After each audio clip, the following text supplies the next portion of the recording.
I'm Nicole Pope with Stolo Family Vineyards. And how long have you been there? 3 years now. Okay, how long have you been making wine? Almost 10 years.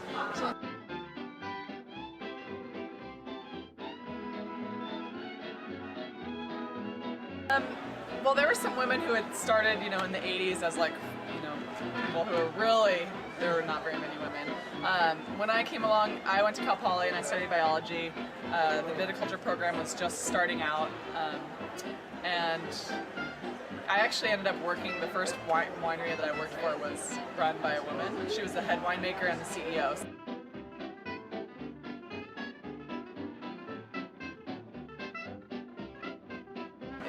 She's a very, powerful woman, and she really she started the winery there, so it was really interesting to learn from her. She knows everything about sparkling wine, and just to see how, she runs the place.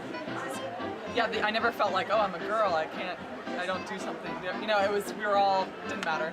So, yeah. Now, you say you like working with Pinot Noir. What is it about Pinot Noir? I mean, everybody calls it the heartbreak grape, but... Yeah, it's kind of what I've started out working with a lot. Cool climate grapes. I've worked in Carneros and in the Arroyo Grande Valley, Etna Valley, and then now out in Cambria. So Pinot Noir grows the best out there in the fog. And once you figure out how to work with it, and you just understand, oxidation and things like that, and preventing it.